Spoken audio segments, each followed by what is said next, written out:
For as long as the Galactic Council could remember, humans had been labeled the most unusual species in known space.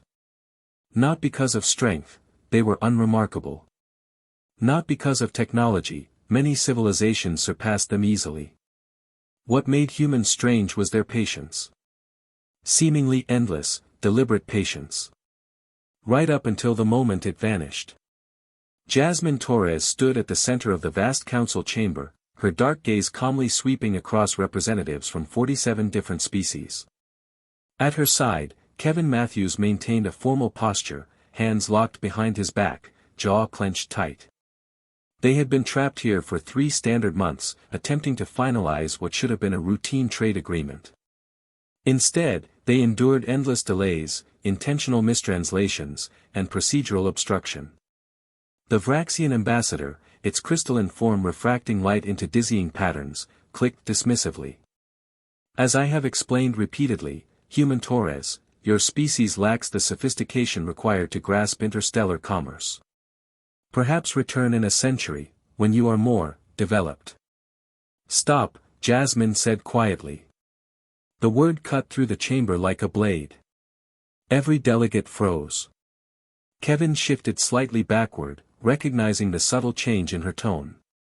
He had heard it once before, during the Titan border conflicts. Jasmine continued, her voice controlled and unerringly calm. Do you know what humans call the time before we lose patience? The Vraxian hesitated as its translator struggled. The relevance is unclear. We call it professional courtesy. Kevin stepped forward, his voice sharpening. And you've just used up every bit of ours. The atmosphere shifted instantly. The temperature seemed to drop. Several species began edging away. The Kayaish representative, veterans of human-aligned wars, quietly moved closer to the exits. Jasmine raised her datapad. For 94 days, we complied with every protocol. Every form. Every committee, subcommittee, and preliminary discussion. And, the Vraxian asked, light patterns flickering erratically. My point, Jasmine said with a thin smile, is that patience is not weakness. It's restraint, earned through memory. Kevin activated the central holographic display.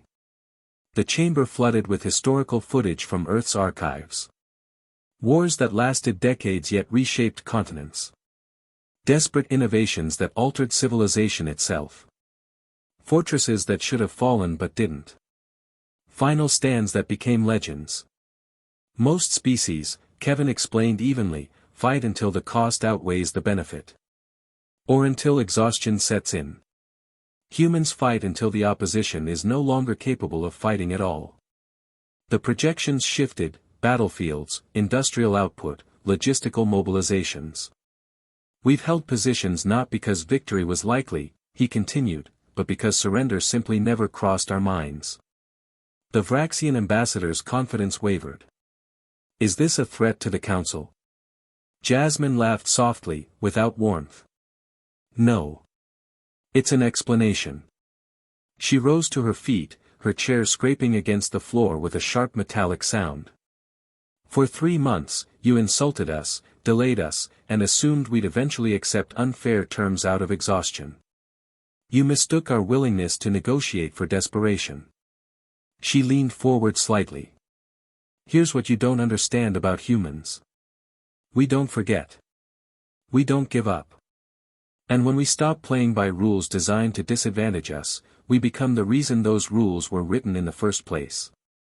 Kevin brought up another display.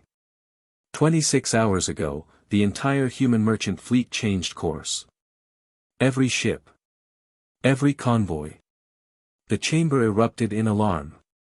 No human trade vessels will enter the territory of any system represented by the 17 species blocking this agreement, Kevin continued calmly.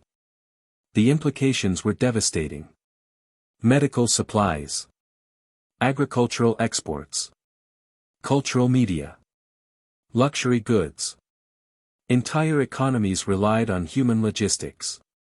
Jasmine spoke over the noise. We've also shared certain findings with the Kish, the Saurian Union, and the Free Colonies. Findings regarding trade manipulation and defense fund misuse. The Kish ambassador, already near the exit, inclined his head, something close to a smile. The Vraxian's light patterns spiraled chaotically. This is extortion. No, Kevin replied. This is the cost of confusing patience with weakness. You had 3 months of human restraint, Kevin continued. You spent it on ego and games. Jasmine gathered her datapad and turned toward the exit. We're leaving. When the council is ready to negotiate honestly, you know how to contact us. The Vraxian hesitated. If not diplomats, it asked weakly, who will you send next? Kevin smiled. It was the smile of someone who had survived conflict. Economists. Lawyers. Trade specialists trained in hostile acquisitions. He paused. Humans have an entire vocabulary for conflict. And we're fluent in all of it. They walked out in silence. The massive chamber remained frozen as the doors sealed behind them. The remaining delegates exchanged uneasy glances. A realization settled over the council: humans were not the strongest, fastest, or most advanced species. They were something far more dangerous. They treated patience as a tactical decision, not a personality trait. Within hours, an emergency vote was called. Within a day, the trade agreement passed, every original human demand approved without amendment. The Kish ambassador was later overheard murmuring, I warned them. Humans don't issue threats. They make promises. From that day forward, the phrase human patience gained new meaning in galactic politics. It became something to preserve, to respect, and to never deliberately test. Because the galaxy had finally learned the answer to the question it should never have asked. What happens when humans lose their patience? Everything changes.